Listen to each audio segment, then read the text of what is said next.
ناظرین کی خدمت میں ہمارا آداب۔ ناظرین، اردو شاعری ابتدا سے لے کر آج تک ہر دور میں ترقی کرتی رہی۔ ہر دور میں کئی معناز اور خداور شعراء پیدا ہوئے جو اپنے فکر پاروں سے اردو شاعری کے دامن کو بھرتے رہے اور یہ مالا مال ہوتی رہی، اور یہ سلسلہ آج بھی برابر جاری ہے۔ اور اسی سلسلے کی ایک کڑی کے طور پر آج ہمارے درمیان ایک نوجوان شاعر ڈاکٹر رفیق سوداگر موجود ہیں۔ ڈاکٹر صاحب، آج کی اس گفتگو میں آپ کا خیر مقدم کرتا ہوں، اور سب سے پہلے میں چاہوں گا کہ آپ اپنے ابتدائی حالات پر ہلکی سی روشنی ڈالیں۔ جی، مجھے وہ جب میں پی یو سی کا طالب علم تھا تو ایک میرے دوست تھے وہاں پر، معین نشاد، تو وہ مجھے ابتدائی دور میں بتاتے رہے کہ غزل کسے کہتے ہیں، نظم کسے کہتے ہیں، مطلع کیا ہے، مقطع کیا ہے، حسن مطلع کسے کہتے ہیں۔ تو یہ ساری چیزوں سے انہوں نے مجھے واقفیت دلائی۔ تو جیسے جیسے دور گزرتا گیا، یہ ابتدائی دور کی بات 1988 کی بات ہے۔ تو پی یو سی میں جو مجھے نیا جب شوق ہوا، جب معین نشاد سے مجھے تھوڑی سی رہنمائی ملی، تو وہاں پر مجھے ان سے کچھ سیکھنے کا موقع ملا۔ پھر اس کے بعد انہوں نے مجھے مطالعے کی طرف راغب کیا، تو میں کچھ ماہناموں کا مطالعہ کرتا رہا، کچھ روزناموں کا ادبی ایڈیشنز کا میں مطالعہ کرتا رہا۔ جو دن گزرتے گئے، مجھے کئی ادبی حلقوں سے، کئی دوستوں سے مجھے ساتھ ملا، تو ویسے ویسے میں آگے بڑھتا گیا۔ ڈاکٹر صاحب، میں ایک اہم سوال ہی کرنا پہلے بھول گیا۔ دیکھیے، آپ کے نام کے ساتھ ڈاکٹر ضرور لگا ہے، مگر ہمارے ناظرین یہ جاننا چاہیں گے کہ آپ ڈاکٹر کیسے ہیں؟ جی، ویسے تو میں ایک طب کا ڈاکٹر ہوں۔ جی، تو میں نے گلبرگہ سے BUMS کیا ہے۔ جی، ویسے میں نفس کا ڈاکٹر ہوں، جی، اور ویسے مریضوں میں دن اور رات رہتا ہوں، مصروف رہتا ہوں۔ اس کے بعد بھی میں نے ادب کے لیے، شاعری کے لیے کچھ وقت نکال لیتا ہوں۔ میں جب بھی شعر کہتا ہوں، پھر بعد میں اپنے آپ کو مطمئن محسوس کرتا ہوں۔ جی، آپ نے پہلے میرے سوال کے جواب میں ضمناً یعنی اجمالی طور پر ذکر تو کیا تھا کہ آپ کی طبیعت شاعری کی طرف کس طرح راغب ہوئی اور کیا محرکات ہے جس نے آپ کو شعر گوئی کی طرف راغب کیا، مگر میں اس کی تفصیل جاننا چاہوں گا کہ آپ سے شروع میں کس سے مدد حاصل رہی، آپ کس سے شرف تلمذ آپ کو حاصل رہا، آپ نے شاعری کی ابتدا کیسے کی؟ جی، یہ پہلے دور میں جب میرے یادگیر کے استاد شاعر جناب صابر فخر الدین صاحب ہیں، تو ان سے میں کئی مرتبہ ملا کرتا تھا، رائے مشورہ کرتا تھا۔ تو انہوں نے اپنی تخلیقات مجھے بتاتے تھے جو شائع ہو چکی ہیں۔ تو ان تخلیقات کو دیکھنے کے بعد مجھ میں بھی کچھ شعور پیدا ہوا، جوش پیدا ہوا کہ میں کچھ شاعر بنوں۔ تو اس کے بعد جو ہے فضل افضل صاحب سے، ان کے چھوٹے بھائی فضل افضل صاحب سے بھی میری ملاقات ہوتی رہی۔ انہوں نے بھی مجھے کچھ رہنمائی کی، میری مدد کی۔ پھر اس کے بعد جناب اعظم اثر صاحب جو شاہپور کے رہنے والے ہیں، وہ میرے استاد محترم ہیں، ان سے مجھے شاعری کو جو ہے جلا ملی۔ جیسے وقت گزرنے کے بعد میں نے ان سے رائے مشورہ کرتا رہا، ان سے جو ہے نا کچھ سیکھا، کچھ سیکھنے کا موقع ملا۔ اللہ تعالیٰ ان کو ہمیشہ کے لیے تندرست رکھے، میری یہی دعا ہے۔ تو ان تینوں لوگوں سے مجھے کچھ سیکھنے کا، کچھ آگے بڑھنے کا مجھے جو ہے شوق پیدا ہوا۔ اچھا، آپ کیا یہ بتا سکیں گے آپ کے پسندیدہ شاعر یعنی جن سے آپ زیادہ متاثر رہے ہیں؟ جی، ویسا قدیم شاعری میں غالب کو پڑھنا پسند کروں گا، اس کے بعد نذیر اکبر آبادی کو پڑھنا پسند کروں گا افطار شعراء میں۔ پھر ویسے میر تقی میر بھی ہیں، ان کے کلام کو بھی میں زیادہ پسند کرتا ہوں۔ اس کے بعد جدید شاعری میں ظفر گورکھپوری کو پڑھا ہوں۔ آپ کو ایک بات بتانا ضروری سمجھتا ہوں کہ میں ابتدائی دور میں توازن کا ایک گوشہ چھپا تھا ظفر گورکھپوری پر۔ تو وہ توازن کا گوشہ پڑھنے کے بعد ظفر گورکھپوری کا میں اتنا متاثر ہوا شاعری سے کہ آدمی اپنے مسائل سے شاعری میں پیش کر سکتا ہے۔ جو زندگی کے روزمرہ کے زندگی میں جو مسائل آتے ہیں، تو شاعر اس بات کو شاعری سے پیش کر سکتا ہے۔ تو اسی طرح کہ میں نے جدید شاعری میں ظفر گورکھپوری کو پڑھا ہے، اور جو ہے فیض احمد فیض کو پڑھا ہے، اور اس کے بعد جو ہے احمد فراز کو پڑھا ہے، اور حمید علمہ صاحب کو میں نے پڑھا ہے۔ جیسا کہ آپ نے کہا، واقعی صحیح بات ہے، آج ہماری شاعری جو ہے زندگی سے بالکل قریب ہو گئی ہے، حقائق کو پیش کرنے لگی ہے۔ دوسرا میں آپ سے یہ پوچھنا چاہوں گا کہ آپ کے اب تک کچھ مجموعے منظر عام پر آئے ہیں شعر منظومے؟ جی جی ہاں، 1998 میں میرا پہلا مجموعہ کلام شائع ہوا ہے، سفر کہکشاں کا، جی جو غزلوں پر مشتمل ہے، تو وہ چھپ کر منظر عام پر آ چکا ہے پہلا مجموعہ. اور دوسرا مجموعہ جو ہے نظموں پر مشتمل ہے، جو لفظوں کی مہک اچھا نام سے ہے. اب اس کے بعد جو ہے تیسرا مجموعہ جو ہائکو پر مشتمل ہے، 250 ہائکو پر، وہ زیر طبع ہے. انشاءاللہ ان قریب وہ بھی منظر عام پر آئے گا.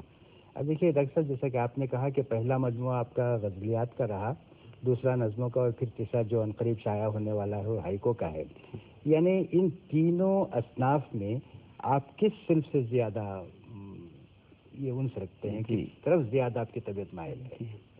دیکھیے، جہاں تک میرا خیال ہے، نظم کہنا ایک مکمل بات ہے. نظم میں ایک شاعر اپنے ایک مکمل خیال کو پیش کرتا ہے. یعنی یہاں آپ کے کہنے کا یہ مطلب تو نہیں کہ غزل میں وہ وسعت نہیں؟ ہاں جی ہاں، غزل میں ہر شعر میں شاعر اپنا الگ الگ خیال پیش کرتا ہے، مگر نظم ایک ایسی صنف ہے کہ شاعر اپنا ایک اس میں مکمل خیال پیش کرتا ہے، تسلسل کے ساتھ، آہنگ کے ساتھ، لے کے ساتھ. تو وہ برقرار رکھنا بہت ضروری ہے شاعر کے لیے. ایک اچھے کامیاب شاعر کے لیے ایک تسلسل اور آہنگ ضروری ہے برقرار رکھنا. تو ایک مکمل خیال کو نظم میں پیش کرنا آہنگ کے ساتھ وہ بہت ضروری ہے، اور ایک کامیاب نظم کہلائے گی. اچھا، آپ نے ان کے علاوہ کی اردو کی اور کن کن اصناف میں آپ نے طبع آزمائی کی؟ جی، نعت گوئی کے علاوہ غزل، نظمیں، دوہے، خطاط، ہائیکو، سلاسی، ان سبھی اصناف پر میں نے طبع آزمائی کی ہے. اچھا ڈاکٹر صاحب، اب میں آپ سے گزارش کروں گا، میرے خیال سے ہمارے ناظرین بھی امید کرتے ہوں گے کہ آپ سے کچھ سنیں، تو کوئی ایک آدھ غزل ہو جائے.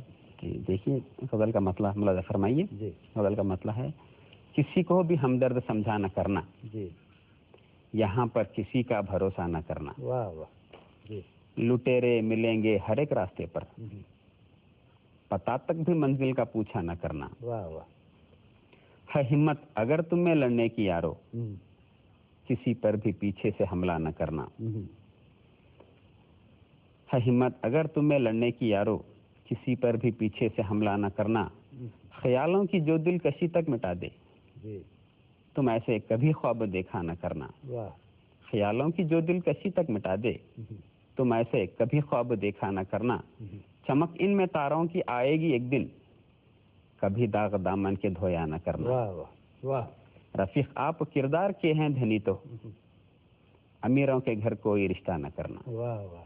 دیکھیے ڈاکٹر صاحب، آپ کی غزل سننے کے بعد جو تاثرات میں نے لیے ہیں، اسے ظاہر ہوتا ہے کہ آپ زندگی کے حقائق یا معاشرے کے سدھار کے لیے اپنی شاعری کو وقف کرنا چاہتے ہیں.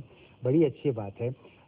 کیا آپ کی طبیعت پہ کبھی عشق یا شاعری، رومانٹک شاعری کی طرف نہیں ہو پاتی؟ جی، میں نے پہلے ابتدائی شاعری میں نے اس انداز کی شاعری میں نے کی ہے. جی، مگر ویسے شاعر جب سینئرٹی کی طرف آتا ہے تو اسے مسائلی شاعری کی طرف آنا ضروری ہوتا ہے، پختگی پیدا ہو جاتی ہے. تو میں زیادہ مطمئن مسائلی شاعری کہہ کر ہوتا ہوں. بہرحال آپ نے جو فیلڈ اختیار کی ہے واقعی شاعر کے لیے ضروری ہے، اور ایک شاعر جیسے کہا جاتا ہے کہ قوم کا معمار ہوتا ہے، اس طرف اس کو توجہ دینا ضروری ہے. بہرحال ڈاکٹر صاحب، اب آپ نے جو ہائیکو والی کتاب کا ذکر کیا، اس کی کیا نوعیت ہوگی؟ ہائیکو ایک جاپانی صنف ہے، اس پر میں نے بھی 250 ہائیکو میں نے کہے ہیں. تو میں بہت مطمئن ہوتا ہوں ہائیکو کہہ کر، ہائیکو لکھ کر. تو میں نے 250 ہائیکو ترتیب دیا ہے. تو ایک ہائیکو دیکھیے، میرا ایک ہائیکو ہے. تو سب سے پہلا ہائیکو ہے کہ یہ کون سا موسم ہے، رت میں بھی خزاؤں کی ہریالی پہ شبنم ہے. واہ واہ. یہ کون سا موسم ہے، رت میں بھی خزاؤں کی ہریالی پہ شبنم ہے. واہ واہ. اور ایک ہائیکو ہے اسی طرح کا: جان سے پیارا ہے، ہم دیں گے نہیں ہرگز، کشمیر ہمارا ہے. واہ واہ. جان سے پیارا ہے، جی جی، ہم دیں گے نہیں ہرگز، کشمیر ہمارا ہے. واہ واہ. تو اس طرح کے 3 شعر والے جو ہے ہائیکو ہوتا ہے. اچھا، تو میں نے ایسے کئی ہائیکو کہے ہیں. اچھا، آپ کی دیگر مصروفیات مشغل؟ جی، ویسے تو مریضوں میں مصروف رہتا ہوں، وہ تو ہے ہی. اس کے علاوہ ادب کے لیے بھی کچھ وقت نکال لیتا ہوں. میرے خیال سے کچھ ادبی ادارے جن سے وابستہ ہوں گے آپ؟ ہاں جی ہاں، انجمن ترقی ہند ضلع یادگیر کا صدر ہوں میں. جی. تو کئی سالوں سے یہ ادارہ چل رہا ہے ہمارے یادگیر میں، کامیاب ادارہ.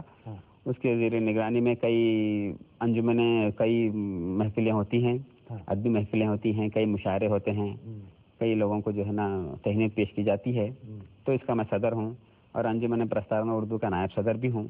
یادگیر شہر، یادگیر ضلع میں جو ہے ایکٹیویٹیز جو ہوتے ہیں تو وہاں پر یہ ادبی تنظیمیں جو ہے کام کرتی ہیں۔ اب دیکھیے پچھلے سال میرے خیال سے نا آپ نے ایک آل انڈیا مشاعرہ منعقد کیا تھا یادگیر میں، آپ نے ایک واقعی بڑا شاندار مشاعرہ آپ نے منعقد کیا تھا، اس سے آپ کو کیا تجربہ حاصل ہوا؟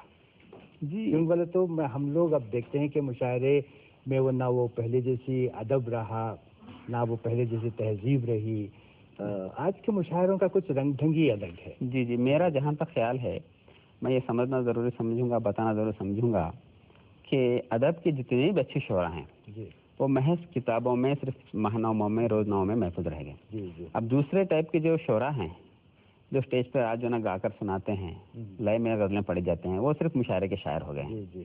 تو آج کل کے مشاعرے صرف جو ہے نا یہ چند لوگوں شعراء کے حوالے ہو گئے ہیں۔ جو ادب کے جتنے بھی شعراء ہیں وہ بالکل جو ہے آج کتابوں میں شائع ہو رہے ہیں، کتابوں میں لکھ رہے ہیں، تخلیقات جو ہے نا ان کی آ رہی ہیں۔ تو مجھے خوشی ہوتی ہے تخلیقات ان کے پڑھنے کے بعد کہ کئی صنف پر جو ہے نا وہ کئی بحروں پر جو تبادمائی کرتے ہیں، اور ہم کو جو ہے نا خوشی ہوتی ہے کہ یہ واقعی اچھے شاعر ہیں، کئی سالوں سے مشقیں جاری رکھے ہیں۔ مگر کئی مشاعروں میں دیکھتا ہوں تو وہ ایک ہی شاعر ہر مشاعرے میں وہی کلام سناتا ہے، مجھے بڑا افسوس ہوتا ہے۔ دیکھیے ڈاکٹر صاحب، عموماً ہم لوگ کہتے تھے یا کتابوں میں آج بھی درج ہے کہ مشاعرے ہماری تہذیب کا ورثہ ہیں، یعنی ہماری تہذیب کو پیش کرتے ہیں، لیکن وہ بات ان دنوں نہیں رہی۔ اب آج اگر ہم لوگ مشاعرے منعقد کرتے ہیں جس نظریے کے تحت، کیا وہ نظریہ ہمارا صحیح ہے؟ کیا اردو کے ان مشاعروں کے انعقاد سے اردو کے فروغ میں کچھ مدد مل سکتی ہے؟ جی بالکل مشاعرے ہونا چاہیے، میرا جہاں تک سمجھ ہے مشاعرے ہونا چاہیے، مشاعرے ہم لوگ کنڈکٹ کرنا چاہیے، مگر جس طرح کا ہم لوگ ادب میں کام کرنا ہے اس طرح کام نہیں ہو رہا ہے ادب میں۔ جو جتنی ہماری محنتیں لگ رہی ہیں مشاعروں کے لیے لگ رہی ہیں، اس کے علاوہ مشاعروں میں بنیادی کام اگر ہو گیا ادب میں تو وہ ایک واقع ہمارے آنے والے نئے قلمکاروں کے لیے ایک ضامن بن سکتی ہیں۔ تو کچھ بنیادی کام ہونا ہمارے لیے بہت ضروری کام ہے، میں سمجھتا ہوں۔ اب دیکھیے ڈاکٹر صاحب، ہم لوگ یہ کیے کہ جیسے آپ نے تمام اصناف میں جو ہے طباع آزمائی تو کی ہے، لیکن آپ زیادہ تر غزل کی طرف طبیعت آپ کی مائل ہے اور نظم کی طرف مائل ہے، لیکن میں یہ پوچھنا چاہ رہا تھا کہ ایک شاعر کو اس کے پیرائے اظہار کا معیار کیا ہونا چاہیے، اور اس کا وہ کس طرح انتخاب کرے کہ وہ اسی پیرائے میں، اسی حیت میں اور اسی فارم میں اپنے خیالات کا اظہار صحیح طریقے سے کر سکتا ہے؟ کیا آپ اس تعلق سے کچھ کہنا ہے؟ بالکل، ایک شاعر کو ضروری ہے کہ شاعری لہ اور آہنگ میں کرے، ورنہ نثر اور نظم میں کچھ فرق نہیں رہے گا۔ تو ایک نئے قلمکار کے لیے میں اتنا کہوں گا کہ وہ آہنگ میں، لہ میں، بحر میں شاعری کرے، اور کئی ماہناموں کا، کئی روزناموں کا، ادبی ایڈیشنز کا مطالعہ کرے۔ مطالعے سے ہی شاعر پختہ بنتا ہے، اور کسی جگہ اگر کئی تنقید ہوتی ہے تو وہ ملال نہ کرے، اور اسی طرح مطالعے سے آگے بڑھتے جائے اور جو ہے ادب کا کام کرتے جائے۔ اچھا دیکھیے، پرسوں حال ہی میں ہمارے ایک دوست بامبے میں مقیم ہے، ان سے فون پہ گفتگو ہو رہی تھی، میں ایک واقعہ سنا رہا ہوں آپ کو۔ تو انہوں نے کہا کہ جامی صاحب اب میں فراغت سے ہوں، مجھے کوئی